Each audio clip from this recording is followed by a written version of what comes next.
오늘은 24걸음 하나님의 때를 선택한 과단성에 대한 말씀입니다.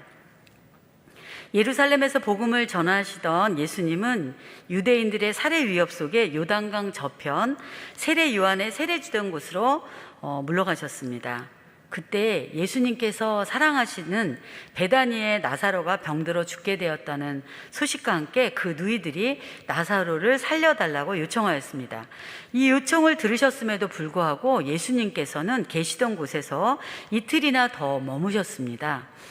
그동안 나사로는 죽어 장사가 되었고 나사로의 죽음을 아신 예수님이 비로소 제자들과 함께 나사로의 집이 있는 베다니로 가셨을 때는 죽은 지 사흘이 지난 다음이었습니다.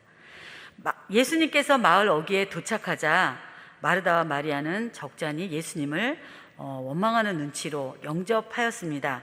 예수님은 나사로를 친구라고 부를 만큼 아끼고 사랑하셨음에도 나사로가 죽음에 이르도록 놓아두셨습니다. 그러나 그 이후로 나사로를 죽음에서 살리심으로 부활이요 생명이신 예수님 자신을 증거하셨고 하나님께 영광을 돌리셨습니다. 세상의 눈으로 바라볼 때는 사흘이나 늦은 것처럼 보일 수 있었을지라도 예수님께서는 하나님의 뜻과 하나님의 방법에 근거하여 옳은 일을 선택하시는 과단성을 보여주셨던 것입니다. 예수님의 과단성을, 우리의 목자이신 예수님의 과단성을 우리가 돌아볼 때 예수님은 첫 번째 하나님의 때를 기다리셨다는 것을 우리가 알 수가 있습니다.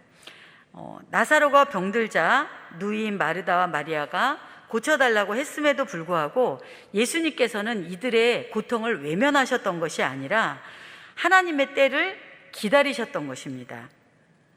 요한복음 5장 30절에 내가 아무것도 스스로 할 수 없노라 듣는 대로 심판하노니 나는 나의 뜻대로 하려 하지 않고 나를 보내신 이의 뜻대로 하려 함으로 내 심판은 의로우니라고 예수님께서는 말씀하셨습니다. 또한 두 번째로 예수님께서는 하나님의 뜻을 끝까지 신뢰하셨습니다. 예수님은 나사로가 병들었다는 소식을 접하셨을 때 죽을 병이 아니라고 분명히 말씀하셨는데 나사로는 결국 죽었습니다.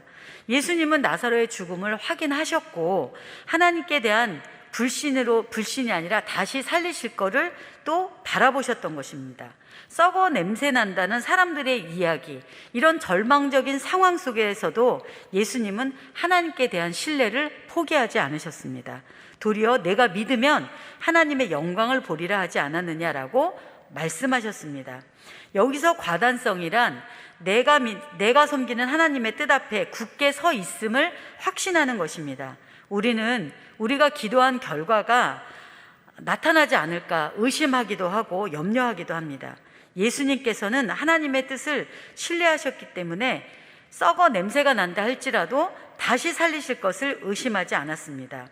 마태복음 26장 39절에 보면 조금 나아가사 얼굴을 땅에 대시고 엎드려 기도하여 이르시되 내 아버지여 만일 할만하시거든 이 잔을 내게서 지나가게 하옵소서. 그러나 나의 원대로 마시옵고 아버지의 원대로 하옵소서 하셨습니다.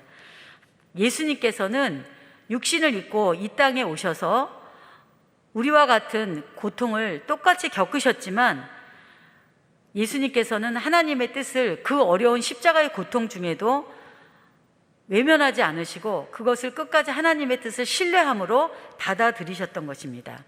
셋째, 하나님의 영광을 보여주셨습니다. 예수님께서 나사로야 나오라고 외치셨을 때 놀라운 일이 벌어졌습니다. 풀어놓아 다니게 하라는 예수님의 말씀에 사람들은 그제야 죽은 자를 살리신 하나님의 아들 예수님을 바라보았고 예수님의 말씀의 능력을 알게 되었습니다.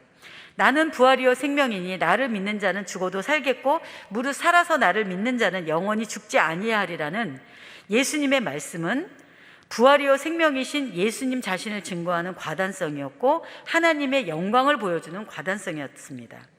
2021년 6월 점검의 달을 맞아 하나님의 때를 선택하신 주님의 과단성을 통해 우리의 신앙을 다시 돌아보게 됩니다. 우리의 과단성을 실천하기에 앞서 우리의 때가 아닌 하나님의 때를 기다리며 그 뜻을 끝까지 신뢰하되 오직 그 목적이 하나님의 영광을 드러내고자 함을 잊어서는 안 되겠습니다. 우리의 목자 되신 예수님의 발자취를 우리가 차마 다 따라가지는 못한다 할지라도 그 방향성을 정확하게 인식하고 이해하고 노력해야만 할 것입니다.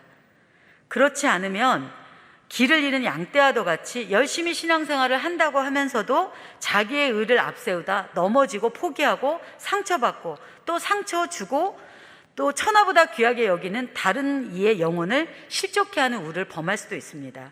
내 기준의 신앙생활은 매우 위험한 것입니다. 하나님께 포커스온 되어 있지 않은 신앙과 교회는 자칫 자멸의 길로 빠지게 됩니다. The more focus on God's grace, the more power up이라고 하였습니다. 이번 주 담임 목사님의 설교 말씀 중에 은혜 받은 말씀이었습니다. 우리가 힘이 생기길 원한다면 하나님의 은혜에 집중을 해야지 사람에게 집중해서는 안 되겠습니다. 특히 자신의 경험, 자신의 생각들로 인해 하나님으로부터 점점 멀어지면 안 되겠습니다.